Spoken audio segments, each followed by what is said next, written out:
PV Ramanareddy గారి నాయకత్వం, APSRTC national Mazdoor unity association, APSRTC national Mazdoor unity association, APSRTC national Mazdoor unity association.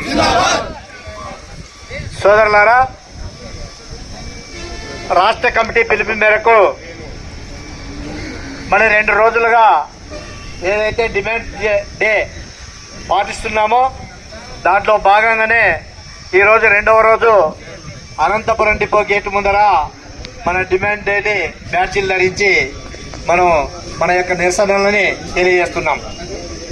మరి నిరసనలు తెలియజేయడానికి ప్రధాన కారణం ఏమిటి అంటే, ఆర్టీసీ కార్మికులు ఎదుర్కొంటున్నటువంటి సమస్యల మీద మరి మేనేజ్మెంట్కి, ప్రభుత్వం దృష్టికి చాలా సార్లు మన సమస్యలను విన్నవించడం జరిగింది.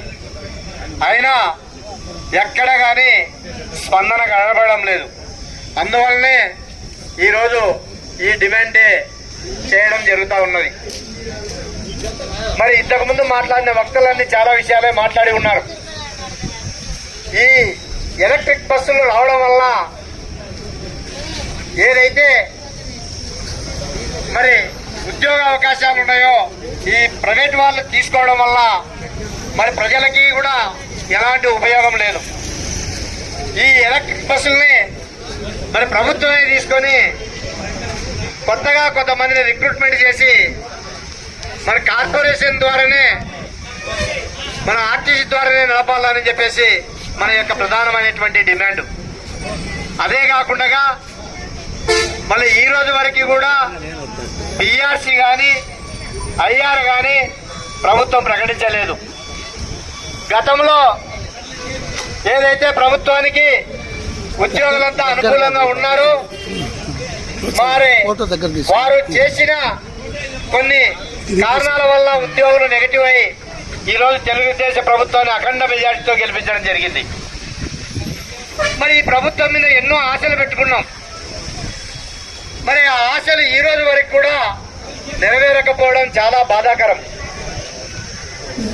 ఏదైతే ప్రభుత్వం సూపర్ 6 ప్రకటించిందో దాంట్లో భాగంగా స్త్రీశక్తి పథకం అనేటువంటిది చాలా ప్రజాదరణ పొందినటువంటి పథకం. ఈ పథకము ఈ రోజున రాష్ట్ర వ్యాప్తంగా ఆర్టీసీ కార్మికులు ఎన్నో కష్ట నష్టాలు వచ్చినా కూడా ఎదుర్కొని ఆ స్త్రీశక్తి పథకాన్ని విజయవంతంగా నడుపుతున్నటువంటి విషయం ప్రజలకి, ప్రభుత్వానికి కూడా తెలుసు. మరి ఇంత కష్టపడుతున్నటువంటి ఆర్టీసీ కార్మికులను ఒకసారి ప్రభుత్వం గుర్తించుకోవాలని చెప్పి కూడా విజ్ఞప్తి చేస్తా ఉన్నాం. ఎందుకంటే ఈ రోజున ప్రభుత్వ ఉద్యోగుల్లో మనకి పోలీస్ డిపార్ట్మెంట్ వారికి అయితే ఫైనాన్షియల్ విషయంలో ఎలాంటి ఒక పిఆర్సీ తప్ప మిగతా పెండింగులన్నీ ఏవైతే ఉన్నాయో అవన్నిటినీ కూడా మరి అమలు చేసినటువంటి ప్రభుత్వము అంతకంటే ఎక్కువ కష్టపడుతున్నటువంటి మరి ఆర్టీసీ కార్మికులకు ఎందుకు అమలు చేయడం లేదో మీరు దృష్టిలో పెట్టుకొని మాకి కూడా ఏదైతే మీ శ్రీశక్తి పథకాన్ని మేము విజయవంతంగా నడుపుతున్నామో దాన్ని దృష్టిలో పెట్టుకుని అయినా కూడా మమ్మల్ని గుర్తించి మాకు ఉన్నటువంటి పెండింగ్ సమస్యలన్నిటినీ కూడా రిటైర్డ్ అయినటువంటి వాళ్ళమైతేనేమి, మరి ఈ రోజు డ్యూటీలో చేస్తున్నటువంటి వాళ్ళ డిఎల్ అయితేనేమి, ఎంగేజ్మెంట్ అయితేనేమి, వీటన్నిటిని కూడా వెంటనే విడుదల చేయాలని గవర్నమెంట్ని కూడా విజ్ఞప్తి చేస్తా ఉన్నాం. ఇకపోతే గతంలో ఆర్టీసీలో ఉన్నప్పుడు మేము మెడికల్ సౌకర్యం బ్రహ్మాండంగా ఉండేది.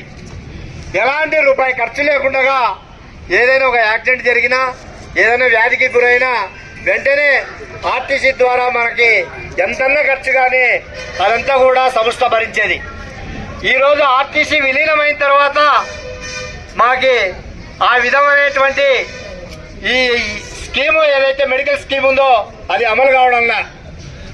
మరి ఈరోజు ఈ మెడికల్ దృష్ట్యా చాలా మంది వర్కర్లు కూడా దాదాపుగా చాలా మంది సంవత్సరానికి ఒక 200 నుంచి 300 మంది చనిపోతున్నటువంటి పరిస్థితి. మరి వీటిని కూడా పరిగణన తీసుకొని ఏదైతే ఈహెచ్ఎస్ స్కీమ్ ఉందో దాన్ని వెంటనే తీసివేసి